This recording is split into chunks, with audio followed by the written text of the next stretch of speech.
Friends, అందరూ ఎలా ఉన్నారు? నేనైతే చాలా బాగున్నాను.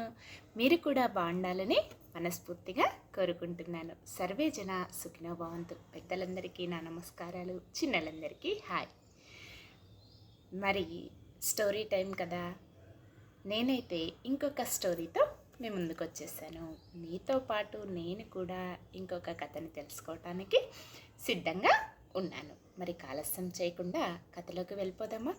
కథలోకి వెళ్ళిపోయే ముందు మొట్టమొదటిసారిగా ఎవరైనా మన ఛానల్ని చూస్తూ ఉంటే ప్లీజ్ లైక్, షేర్, సబ్స్క్రైబ్. తద్వారా కథలు అనేవి ఎక్కువ మందికి రీచ్ అయ్యే అవకాశం ఉంది. మరి నేను ఇంకా మంచి మంచి కథలతో మీ ముందుకు రావడానికి ప్రయత్నిస్తాను. ఆలస్యం చేయకుండా కథలోకి వెళ్ళిపోదాం. మరి ఈరోజు మనం తెలుసుకునేటటువంటి కథ మోసం బట్టబయలు అవటం. మరి ఈ కథ ద్వారా మనం ఏం నేర్చుకుంటున్నాం తెలుసుకుందామా?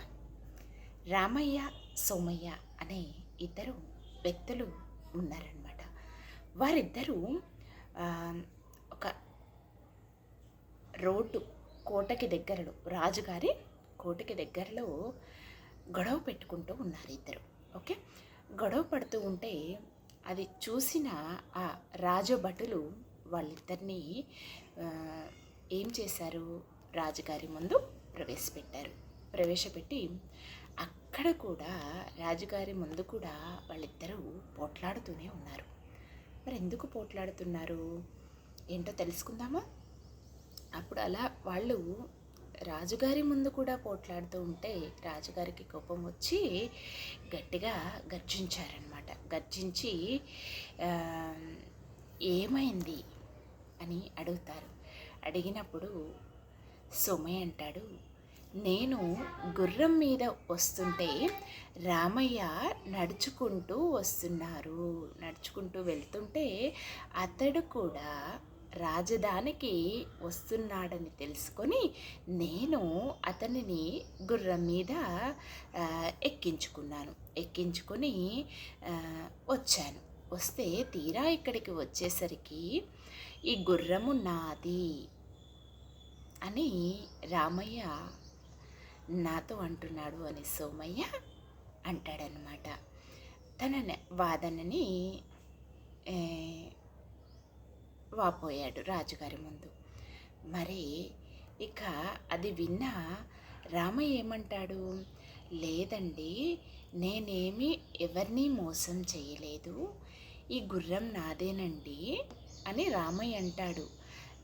రామయ్య ఏమంటాడు, నేనే సోమయ్యనే గుర్రం ఎక్కించుకొని ఇంత దూరం వచ్చానండి, ఇప్పుడేమో సోమయ్య గుర్రం నాది అంటున్నాడు, ఇది నాదేనండి అని రామయ్య గారు అంటారు. ఇక రాజుగారు ఆ రామయ్య సోమయ్య చెప్పింది విని, సరే మీరిద్దరూ రేపు మధ్యాహ్నం రండి కోటకి అని చెప్పేసి అంటారు. అనేసరికి ఇక రామయ్య సోమయ్య ఆ రాజుగారి కోట నుంచి వెళ్ళిపోతారు. మళ్ళీ తెల్లవారి మధ్యాహ్నం మరుసటి రోజు ఇద్దరు వస్తారు. వచ్చినప్పుడు రాజుగారిని కలుస్తారు. కలిసినప్పుడు రాజుగారు అంటారు కదా, మీ గుర్రము అశ్వశాలలో ఉంది, వెళ్ళి తీసుకోండి అని రామయ్యకి సోమయ్యకి చెప్తారు. అయితే మొట్టమొదటిసారిగా సోమయ్య వెళ్తారు. అశ్వశాలలో వేల కొద్ది గుర్రాలు ఉంటాయి. ఆ గుర్రాలలో ఏది తనదని ఎలా గుర్తుపట్టాలి, తనకు అర్థం కాక తిరిగి వచ్చేస్తాడు. ఇక రామయ్య కూడా అశ్వశాలకి వెళ్తాడు. వెళ్ళిన వెంటనే అక్కడ గుర్రాలన్నింటినీ చూసి తనకి గుర్రం పేరు రాణి అన్నమాట. ఒకేసారి రాణి రాణి అని ఆ రామయ్య పిలుస్తాడు. రామయ్య పిలిచిన వెంటనే యజమాని యొక్క గొంతు గుర్తుపట్టి ఆ గుర్రం పరుగెత్తుకుంటూ రామయ్య దగ్గరికి వచ్చింది. సో వచ్చేసరికి తను చాలా సంతోషపడతారు. సో అప్పుడు రాజుగారు ఏమనుకుంటారు, ఇది రామయ్య గుర్రమే, సోమయ్య మోసం చేశాడు అని తెలుసుకుంటాడు. తను తర్వాత సోమయ్య అబద్ధం ఆడుతున్నాడు అని ఈ రాజుగారు గ్రహిస్తాడనమాట. గ్రహించి ఆ మంత్రి గారు కానీ రాజుగారు కానీ ఆ గుర్రం ఎవరిదో నిర్ధారించి ఈ విషయం అంతటి కూడా రాజు తెలుసుకొని, సో దీంతో ఏం చేస్తాడు, సోమయ్య అబద్ధం చెప్పినందుకు గాను తనని చెరసాలలో వేయిస్తాడు. రామయ్యని వదిలేస్తారు. రామయ్య చక్కగా తన గుర్రంతో తిరిగి సంతోషంతో ఇంటికి చేరుకుంటారు.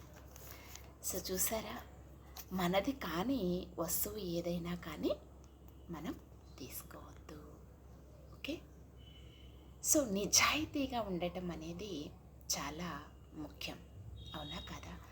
ఒక చిన్న ఒక రూపాయే కానీ, ఒక చిన్న పిన్నీస్ అయినా సరే మనది కానిదంటూ ఏది మనకి వద్దు.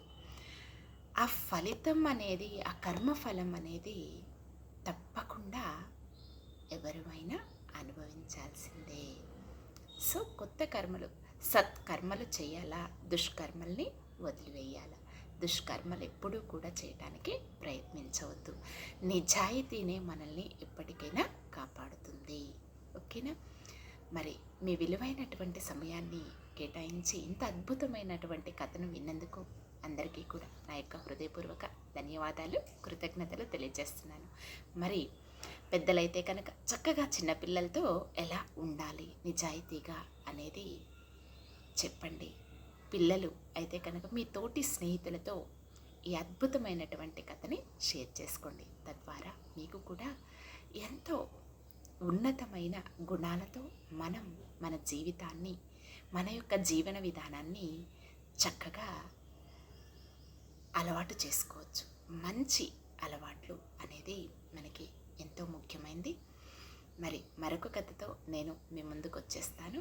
ఓకే, అంతవరకు నమస్కారం.